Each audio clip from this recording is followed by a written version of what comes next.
Hello and welcome to CS Global Partners channel, where in this video we're going to be discussing dual citizenship. This is going to include what is dual citizenship and also countries that allow it and countries that don't. I'm Georgina Wray and I am the Investment Immigration Reporter at CS Global Partners. So keep watching if you want to know if your home country allows dual citizenship. I'm joined by our junior legal researcher, Maria Panzera. Thank you so much for joining me here today, and we're going to be discussing the different ways that you can obtain dual citizenship. I'd first like to start with birthright citizenship.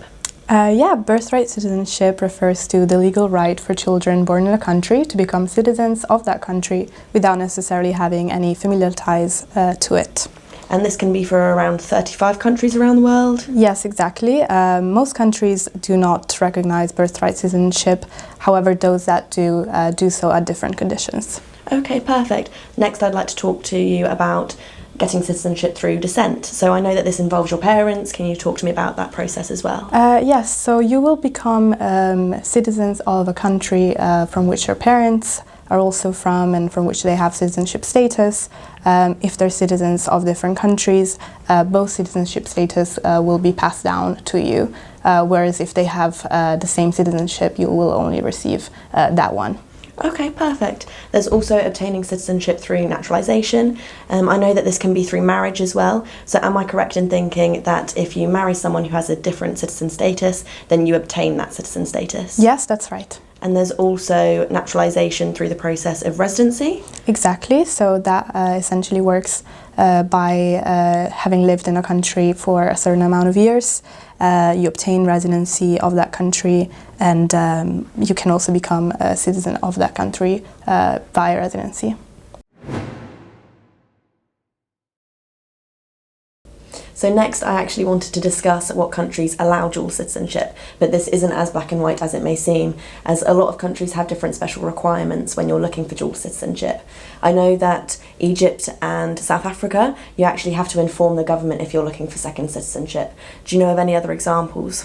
Yes, it is nearly impossible to obtain citizenship in the Philippines for foreigners, but nationals of the Philippines who obtain a second citizenship usually don't lose their citizenship status. And if you want to hold dual citizenship in Argentina, you can only do so if you're a national of Italy or Spain.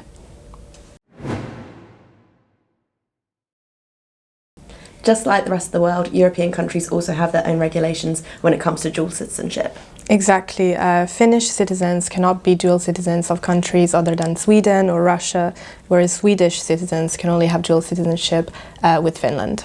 But like we've said before, when you're looking at specific countries, make sure to look at those requirements as well, because they do differ quite a lot. Yeah, each country will have different requirements and processes in place when it comes to obtaining citizenship through naturalization, and as discussed earlier, this can be usually done through marriage or residency. So we've spoken about which countries allow dual citizenship, but now we're actually going to discuss which countries restrict this and only allow single citizenship of that country. There are a few examples of this, so let's first start with Nepal. Yeah, in Nepal you can only become a citizen by birth, descent or naturalization, and naturalization requirements include the ability to read and write in the national language of Nepal, having a job in Nepal, reside there for over 15 years, and you must renounce your other citizenship to be a citizen of Nepal. Mm-hmm. Similarly, citizens of Indonesia can be dual citizens, but they can only be dual citizens until the age of 18, and then they must choose between the two. Okay, great. Can you talk me through the nationality law of both India and China as well? Yes, well, the Constitution of India does not allow holding Indian citizenship and citizenship of another country simultaneously. And finally, Chinese nationality law does not recognize dual citizenship, and therefore, if you became a citizen of another country, you immediately lose your citizenship status in China.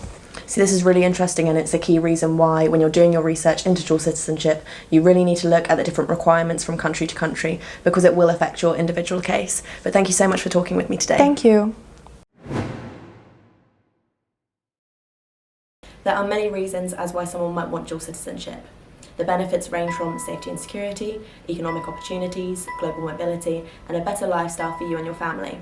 Micah Emmett, CEO of CS Global Partners, talked me through these benefits in a previous episode. This is episode 1 of our 3-part series discussing the basics about the investment immigration industry. So if you want to know about this in more detail, check that episode out. Do you hold dual citizenship? And if not, why? Let me know in the comment section below.